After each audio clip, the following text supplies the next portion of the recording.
दोस्तों, एक बार की बात है, देवी सत्यभामा भगवान श्री कृष्ण के पास आती है और उनसे पूछने लगती है, हे स्वामी, आज मेरे मन में शंका निर्माण हो रही है। कृपया आप मेरी इस शंका का निवारण कीजिए। भगवान श्री कृष्ण कहते हैं, हे प्रिय, तुम्हारे मन में जो भी शंका हो निसंकोच होकर पूछो। तुम्हारी हर शंका का निवारण करना मेरा कर्तव्य है। तब देवी सत्यभामा बड़ी ही प्रसन्नता से पूछने लगती है, हे प्रभु, आपकी हम तीनों पत्नियां पहले आपको भोजन कराती है और फिर भोजन करती है, नित्य आपकी सेवा करती है, आपके चरण दबाती है। किंतु हे प्रभु, क्या पत्नी को पति के साथ अथवा पति से पहले भोजन करना चाहिए? क्या ऐसा करना उचित होता है? शास्त्र इस विषय में क्या कहते हैं? हे प्रभु, ऐसा वह कौन सा पाप है जिसे करने से स्त्री नरकगामी बन जाती है? कृपया आप मेरी इस शंका का समाधान कीजिए। भगवान श्री कृष्ण मुस्कुराते हुए कहते हैं, हे सत्यभामा, आज तुमने समस्त मानव जाति के कल्याण के उद्देश्य से बहुत ही महत्वपूर्ण प्रश्न किया है। हे देवी, तुमने जो प्रश्न किया है उसका समाधान देवी सुदेवा की कथा सुनने से प्राप्त हो जाएगा। देवी सत्यभामा कहती है, हे प्रभु, ये रानी सुदेवा कौन थी? उनका आचार विचार कैसा था? मेरे मन में उनके विषय में जानने की जिज्ञासा निर्माण हो रही है। श्री कृष्ण कहते हैं, हे सत्यभामा, तुम्हारे आग्रह पर आज मैं तुम्हें रानी सुदेवा की कथा सुनाता हूँ। तुम्हारी सभी शंकाओं का समाधान इस प्राचीन कथा में ही है। इस कथा में तुम्हें तुम्हारे सभी प्रश्नों के उत्तर मिल जाएंगे। इसीलिए इस कथा को ध्यान पूर्वक सुनो। जो भी मनुष्य इस कथा को ध्यान पूर्वक सुनता है और इसका प्रचार करता है, वह सौभाग्यशाली बनता है। उसे कभी नरक की प्राप्ति नहीं होती है। फिर देवी सत्यभामा कहती है, हे स्वामी, मैं इस कथा को अवश्य ध्यान पूर्वक सुनूंगी। कृपया आप इस कथा को कहिए। भगवान श्री कृष्ण कहते हैं, हे सत्यभामा, फिर सुनो इस कथा को। प्राचीन काल में अयोध्यापुरी में महाराज इक्ष्वाकु राज्य करते थे। वे धर्म का पालन करने वाले, गुणवान, चरित्रवान और अत्यंत कुशल सम्राट थे। उनका विवाह काशी नरेश की पुत्री सुदेवा के साथ हुआ था। सुदेवा सत्य का व्रत पालन करने में तत्पर, गुणवान, चरित्रवान तथा महान पतिव्रता थी। महाराज इक्ष्वाकु पुण्यात्मा थे। उन्होंने अनेक यज्ञ तथा अनेक पुण्य के कार्य किए थे। उन्होंने देवालय बनवाए, पोखरे खुदवाए, अनेक वाटिकाएं बनवाई तथा वे साधु संतों की रक्षा में सदैव ही तत्पर रहते थे। महाराज इक्ष्वाकु के नगर के समीप एक घना जंगल था। उस जंगल में एक सूअर अपनी पत्नी और पुत्र पौत्रों के साथ रहा करता था। वह सूअर बड़ा ही विशालकाय और भयंकर आकार वाला था, जिससे सभी मनुष्य भयभीत रहते थे। उस सूअर के भय से मनुष्य उस वन के मार्ग से जाने से डरने लगते थे। फिर जब यह बात महाराज इक्ष्वाकु को पता चली, तो उन्होंने उस सूअर का शिकार करने का सोचा। और फिर एक दिन महाराज अपनी पत्नी सुदेवा तथा अनेक सैनिकों और कुत्तों को लेकर उस वन में शिकार करने के लिए चले गए। महाराज बड़े पराक्रमी थे। उन्होंने अनेक विशालकाय शेरों का तथा राक्षसों का वध किया था। इसीलिए वे इस भयंकर सूअर से नगर वासियों की रक्षा करने के लिए उस वन में उस सूअर का शिकार करने के लिए आ गए। जब उस भयंकर आकार वाले सूअर ने महाराज को वन की तरफ आता देखा, तो वह सूअर अपनी पत्नी से कहने लगा, हे प्रिय, देखो, ये कौशल देश के महान सम्राट इक्ष्वाकु है। वे महापराक्रमी और महातेजस्वी हैं और वे इस वन में मेरी शिकार करने के लिए आ रहे हैं। उनके साथ बहुत से कुत्ते और व्याध है। इसमें तनिक भी संदेह नहीं है कि वे मुझ पर ही प्रहार करेंगे। महाराज बड़े पुण्यात्मा हैं। ये राजाओं के भी राजा है। समस्त विश्व इनके अधीन है। हे प्रिय, मैं तुम सबकी रक्षा करने के लिए अपना पराक्रम दिखाता हुआ महाराज के साथ युद्ध करूंगा। अगर युद्ध में मैंने इनको पराजित कर दिया, तो तीनों लोकों में मेरी कीर्ति हो जाएगी। और यदि मैं इनके हाथ से मारा भी गया, तो मुझे इस सूअर के जन्म से छुटकारा मिलेगा और मैं विष्णु लोक को चला जाऊंगा। मेरे पिछले जन्म के पाप के कारण ही मुझे सूअर का जन्म प्राप्त हुआ है। हे प्रिय, तुम मेरा मोह छोड़कर हमारे पुत्र और पौत्रों को लेकर पर्वत की गुफा में चली जाओ। अब समय आ गया है कि मैं अपने पूर्व जन्मों के पापों से मुक्त हो जाऊं। जब महाराज के बाण मेरे शरीर को घायल कर देंगे, तो एक एक बाण से मेरे पूर्व जन्म के पाप नष्ट हो जाएंगे।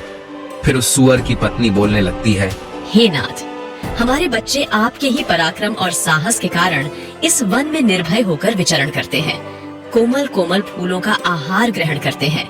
आप ही के कारण इन्हें शेर, सियार आदि जंगली जानवरों का भय नहीं है, क्योंकि आप ही इनकी रक्षा करते हैं। आपके भीषण रूप को देखकर कोई भी शिकारी हमारी शिकार करने के लिए इस वन में नहीं आता है। अगर आपकी मृत्यु हो जाएगी तो फिर मेरी और हमारे पुत्रों की रक्षा कौन करेगा? आपके बिना हम असहाय हो जाएंगे। पति के बिना मेरा क्या होगा? उत्तम सुवर्ण के गहने, आभूषण, वस्त्र पहनकर भी कोई भी स्त्री पति के बिना शोभा नहीं पाती है। पति से ही स्त्री को सौंदर्य और शोभा प्राप्त होती है। आपके बिना मेरा जीवन भी नष्ट हो जाएगा। हे नाथ, हे प्राणेश्वर, आपके बगैर मैं जीवित नहीं रह सकती। हे नाथ, मैं सच सच कहती हूँ, आपके साथ यदि मुझे नरक में भी डाल दिया जाए तो भी मैं खुशी खुशी आपके साथ चली आऊंगी। इसीलिए आप महाराज के सामने मत जाइए। आप भी हमारे साथ पर्वत की कंदर में चलिए, हम वहीं छिपकर बैठ जाते हैं। आप जीवन की इच्छा छोड़कर अपनी पत्नी और पुत्र को अकेला छोड़कर जा रहे हो, इससे आपको क्या लाभ होगा? फिर वह सुअर कहता है, हे प्रिय, तुम वीरों के धर्म को नहीं जानती हो, इसीलिए ऐसा कह रही हो। यदि शत्रु वीरों को ललकारता है, युद्ध के लिए निमंत्रण देता है, तो वीर पुरुष को लोभ और भय से कायर की भांति ऐसे छिपकर नहीं भागना चाहिए। ऐसे पुरुष को 1000 युगों के लिए कुंभीपाक नरक में डालकर पकाया जाता है। वीर पुरुष अगर शत्रु का सामना करता है और लड़ते हुए वीर गति को प्राप्त होता है तो उसे मृत्यु के बाद दिव्य लोकों की प्राप्ति होती है। आज महाराज इक्ष्वाकु हमारे पास युद्ध करने के लिए आए हैं। वे हमारे अतिथि हैं और अतिथि का अनादर नहीं करना चाहिए। अतिथि का अनादर साक्षात भगवान विष्णु का अपमान होता है, इसीलिए उनके साथ युद्ध करना मेरा कर्तव्य है। फिर वह सुअर की पत्नी बोलती है, हे प्राणनाथ, ठीक है, यदि आप महाराज के साथ युद्ध करना चाहते हैं तो मैं भी आपके साथ रहकर आपका पराक्रम देखूंगी। इतना कहकर उस सुअर की पत्नी ने अपने पुत्रों को बुलाकर कहा, हे पुत्रों, मेरी बात सुनो। आज युद्ध भूमि में अतिथि आए हैं, उनका सत्कार करने के लिए और उनसे युद्ध करने के लिए तुम्हारे पिता जा रहे हैं और उनके साथ मैं भी जा रही हूँ। इसीलिए तुम सभी अपने भाइयों को लेकर पर्वत की गुफा में जाकर छिप जाओ।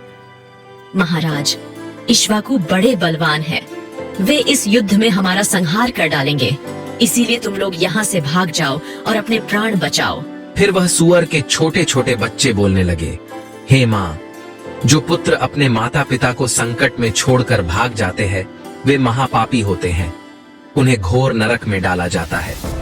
जो निर्दयी पुत्र अपनी माँ का दूध पीकर उसे दुख में छोड़कर भाग जाता है, जो पुत्र अपने बाप को विपत्ति में देखकर छोड़कर चला जाता है, वह कीड़ों से भरे हुए दुर्गंधि युक्त नरक में गिरता है। इसीलिए हे माँ, हम लोग आपको छोड़कर नहीं जाएंगे। फिर वह सुअर, उसकी पत्नी और उसके बच्चे सभी युद्ध के लिए तैयार हो जाते हैं और युद्ध भूमि की ओर निकल पड़ते हैं। सभी छोटे छोटे सुअर अपने पिता और माता की चारों ओर से रक्षा करने लगते हैं। उधर महाराज इक्ष्वाकु अपनी सेना के साथ उस स्थान पर आ जाते हैं और अपने सामने खड़े सुअरों को देखकर बड़े बड़े शूरवीर योद्धाओं को सुअरों का शिकार करने के लिए आगे भेजते हैं। वे सभी बलवान शूरवीर योद्धा हाथ में तलवार और भाले लेकर सुअरों पर आक्रमण करने लगते हैं। फिर सुअरों और राजा के सैनिकों के बीच भीषण युद्ध होता है। सभी एक दूसरे पर भीषण प्रहार करने लगते हैं। सुअर अपने दांतों से सैनिकों को मारने लगते हैं तो सैनिक अपने भालों से सुअरों को मारने लगते हैं। इस युद्ध में अनेक सुअर मर खप गए, कितने ही घायल हुए और महाराज के अनेक सिपाही भी मर गए और घायल हुए। अब केवल वह सुअर, उसकी पत्नी और उसके कुछ 5-7 पुत्र ही बचे थे। अपने सभी पुत्रों को मरा हुआ देखकर सुअर की पत्नी भयभीत हो गई और अपने पति से कहने लगी, हे नाथ, मुझे और इन बालकों को लेकर यहाँ से चलो, नहीं तो हमारा वंश नष्ट हो जाएगा। कृपया हम सभी अपने प्राण बचाकर भाग चलते हैं, नहीं तो महाराज हम सभी को मार डालेंगे। फिर सुअर कहने लगता है, हे प्रिय, 2 शेरों के बीच में एक सुअर पानी पी सकता है, लेकिन 2 सुअरों के बीच में एक शेर पानी नहीं पी सकता। सुअर जाति में ऐसा बल देखा जाता है, इसी कारण से सुअर से सभी भयभीत हो जाते हैं। अगर इस समय पर मैं मृत्यु के भय से भाग जाऊंगा तो मेरे सुअर जाति की प्रसिद्धि नष्ट हो जाएगी। इसीलिए हे प्रिय, तुम हमारे बच्चों को लेकर यहाँ से चली जाओ और सुखपूर्वक जीवन व्यतीत करो। इतना सुनकर सूअर की पत्नी बोली, हे नाथ, मैं आपसे बहुत प्रेम करती हूँ। आपने मेरा आदर सम्मान करके, रति क्रिया करके और मेरी रक्षा करके मेरे मन को जीत लिया है।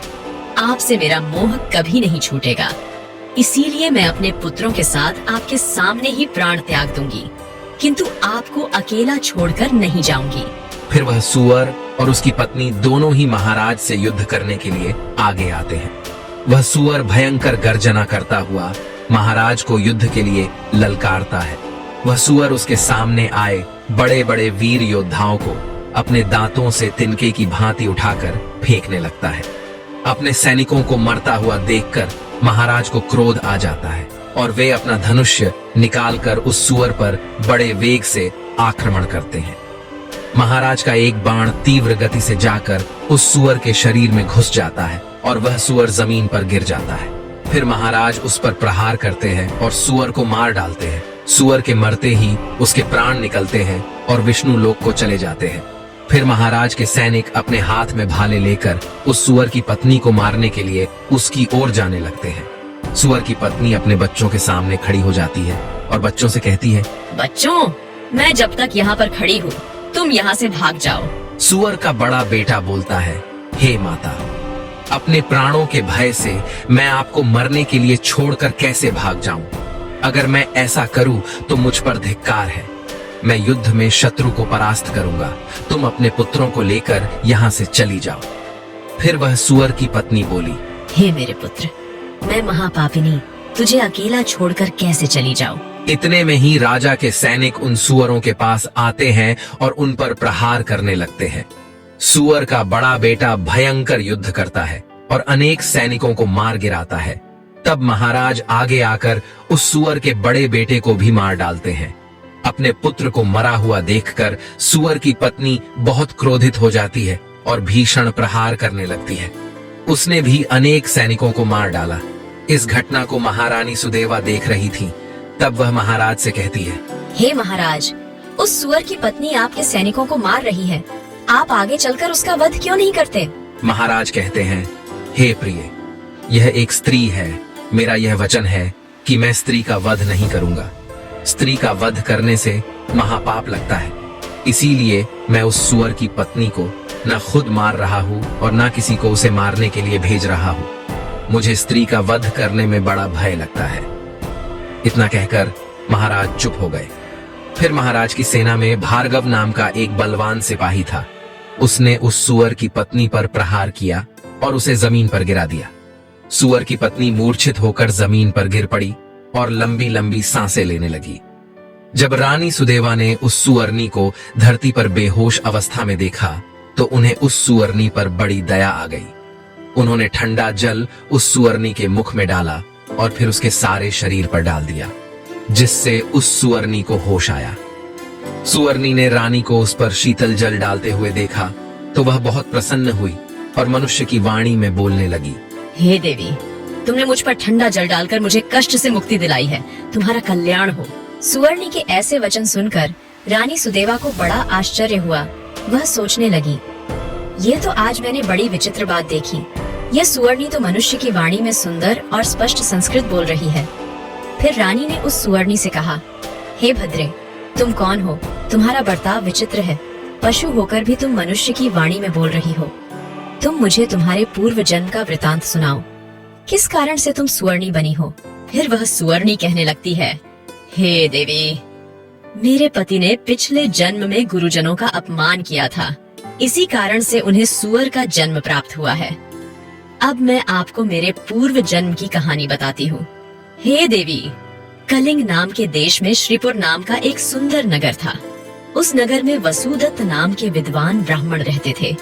मैं उसी वसुदत्त ब्राह्मण की पुत्री थी। उन्होंने मेरा नाम सुकन्या रखा था। उस समय उस नगर में मेरे जितनी सुंदर स्त्री कोई और नहीं थी। अपने सौंदर्य और रूप के घमंड में मैं उन्मत्त हो गई थी। मेरी मुस्कान बड़ी मनोहर थी। जब मैं जवान हुई तो मेरा सुंदर रूप और जवानी देखकर मेरी माता को बड़ा भय लगने लगा। वो मेरे पिता से कहने लगी, हे नाथ, अपनी कन्या जवान हो चुकी है, उसका विवाह क्यों नहीं कर देते? इसे शीघ्र ही किसी वर को सौंप दीजिए। फिर वह ब्राह्मण बोला, हे कल्याणी, मैं अपनी पुत्री का विवाह उसी पुरुष के साथ करूंगा जो विवाह के बाद मेरे ही घर में निवास करेगा। सुकन्या मुझे बड़ी प्रिय है, मैं इसे अपनी आंखों से दूर नहीं होने देना चाहता। फिर एक दिन शिव शर्मा नाम के जवान विद्वान ब्राह्मण मेरे द्वार पर आ गए। मेरे पिता उसके ज्ञान और कुशलता को देखकर बहुत प्रसन्न हुए और उसे मुझसे विवाह करने के लिए पूछ लिया।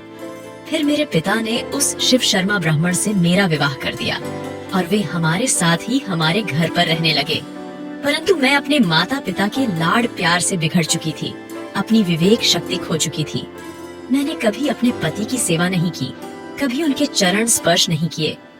मैं सदा उन्हें क्रूर दृष्टि से देखती थी, उनका अपमान करती थी, उन्हें नाम लेकर पुकारती थी, उनके भोजन से पहले भोजन कर लेती थी। मैं अपने पति से ही खुद को भोजन परोसवा लेती थी। मैं अपनी मर्जी से स्वच्छंद होकर यहाँ वहाँ घूमने लगती थी और बात बात पर अपने पति का अपमान करती थी। मैंने उनके साथ कभी सहवास भी नहीं किया, उन्हें मेरे शरीर को कभी हाथ भी लगाने नहीं दिया। शिव शर्मा बहुत ही शांत स्वभाव के थे। उन्होंने मुझे अनेक दिनों तक सहन किया और फिर एक दिन वे अत्यंत दुखी होकर मुझे छोड़कर चले गए। मेरे पति के जाते ही मेरे पिता बहुत दुखी होकर कहने लगे, हे प्रिय, सुनो, हमारे दामाद हमारी पुत्री को छोड़कर चले गए हैं। हमारी पुत्री ही पापचारिणी थी, दामाद तो विद्वान थे। मैं क्या जानता था कि हमारी पुत्री सुकन्या दुष्ट और कुल नाशिनी होगी। फिर मेरी माता बोली, हे नाथ, हमारी पुत्री आप ही के लाड प्यार से बिगड़ गई है। इसे सही राह पर लाने के लिए आपको ही कुछ करना होगा। पिता के घर में रहने वाली कन्या दुराचारी बन जाती है, इसीलिए कन्या को कभी घर में नहीं रखना चाहिए, उसे उसके पति के पास ही रखना चाहिए। हमारी कन्या बहुत दुष्ट और पापिनी है, आप इसका त्याग करके इसे इसके पति के पास भेज दीजिए। इस प्रकार से माता के वचन सुनकर मेरे पिता बहुत क्रोधित हुए और मुझे कहने लगे, हे दुष्टा, हमारे कुल में कलंक लगाने वाली दुराचारिणी, तेरे ही कारण शिव शर्मा हम सबको छोड़कर चले गए। इसीलिए तेरा पति जहाँ पर है तू वहीं पर चली जा, अथवा तुझे जो स्थान अच्छा लगे वहाँ पर चली जा। फिर मैं अपने घर को छोड़कर चली गई। बाहर जाने पर मुझे लोग कुलटा, पापिनी, दुराचारिणी कहकर संबोधन करने लगे। इसीलिए मैं अपने पति को ढूंढते हुए वन चली गई। फिर एक दिन वन में मैं एक कुटिया के सामने जाकर खड़ी हो गई और भिक्षा मांगने लगी। वहाँ पर उस कुटिया में रहने वाली मंगला नाम की स्त्री ने मुझे देखकर अपने पति से कहा, हे स्वामी, द्वार पर एक दुखिया दुबली पतली स्त्री भिक्षा मांगने के लिए आई है। मंगला का पति शिव शर्मा ही था, जिन्होंने मेरा त्याग किया था। मुझे देखकर उन्होंने मुझे पहचान लिया और अपनी पत्नी से कहने लगे, हे प्रिय, ये मेरी पहली पत्नी सुकन्या है जो मुझे बहुत प्रिय थी, इसीलिए तुम इसका आदर सत्कार करो और इसे अपने घर में स्थान दो। फिर मंगला ने अपने पति की आज्ञा का पालन करते हुए मुझे घर के अंदर बुला लिया और मुझे पहनने के लिए वस्त्र दिए। फिर एक दिन मैं बैठकर मंगला के अच्छे स्वभाव का और मेरे दुष्ट स्वभाव का विचार करने लगी और मुझे बड़ा दुख होने लगा। अधिक चिंता करने के कारण मेरा हृदय फट गया और उसी क्षण मेरी मृत्यु हो गई। फिर यम के 2 दूत उस स्थान पर आ गए और मुझे उठाकर यमलोक ले गए। वहाँ पर यमराज ने मेरा लेखा जोखा देखा और यमदूतों से कहा, हे दूतों, इस पापिनी स्त्री ने अपने पति का बहुत अपमान किया है। ये पति से पहले ही भोजन कर लेती थी, अपने पति को नाम से बुलाती थी, उससे घर के काम करवाती थी। इसीलिए इस पापी स्त्री को ले जाकर नरक में डाल दो। फिर यमदूत मुझे नरक में ले गए और उन्होंने मुझे जलते हुए अंगारों में डाल दिया। लोहे के जलते हुए पुरुष बनाकर मुझे उन्हें आलिंगन दिलवाया। वहाँ नरक में मुझे अनेक वर्षों तक कष्ट भोगने पड़े। फिर नरक की सजा भुगतने के बाद यमराज ने मुझे सुवर्णी के जन्म में डाल दिया। सुवर्णी बोली, हे देवी, इस प्रकार से मैंने आपको मेरे पूर्व जन्म का वृतांत सुना दिया है। कृपया अब मुझे इस जीवन से मुक्ति दिला दो। आपने अपने पति की बहुत सेवा की है, इसीलिए मुझे आपका थोड़ा सा पुण्य प्रदान करो। फिर रानी सुदेवा महाराज से कहती है, हे स्वामी, अब मैं क्या करूं? आप जो आज्ञा देंगे मैं वही करूंगी। महाराज इक्ष्वाकु कहते हैं, हे प्रिय, ये बेचारी बहुत दुख उठा रही है, तुम अपने पुण्य से इसका उद्धार करो। महाराज की आज्ञा लेकर रानी सुदेवा ने सुअरनी से कहा, हे देवी, मैं अपने 1 वर्ष का पुण्य तुम्हें प्रदान करती हूँ। रानी के इतना कहते ही उस सुअरनी के प्राण चले गए और उसके शरीर से एक दिव्य स्त्री प्रकट हुई और फिर वह महारानी और महाराज को नमस्कार करके विष्णु लोक को जाने लगी। भगवान श्री कृष्ण कहते हैं, हे सत्यभामा, इस प्रकार से मैंने तुम्हें यह महान कथा सुनाई है। तुम्हें तुम्हारे सभी प्रश्नों के उत्तर भी मिल गए होंगे। देवी सत्यभामा कहती है, हे स्वामी, आपने आज मुझे बहुत ही पवित्र कथा सुनाई है और मेरी सभी शंकाओं का निवारण भी किया है। तो दोस्तों, उम्मीद है आपको भी ये कथा पसंद आई होगी। कथा कैसी लगी कमेंट करके जरूर बताएं। जानकारी अच्छी लगी तो वीडियो को लाइक जरूर करें और कमेंट में जय श्री कृष्ण अवश्य लिखें। साथ ही चैनल को सब्सक्राइब करें। आप सभी का धन्यवाद।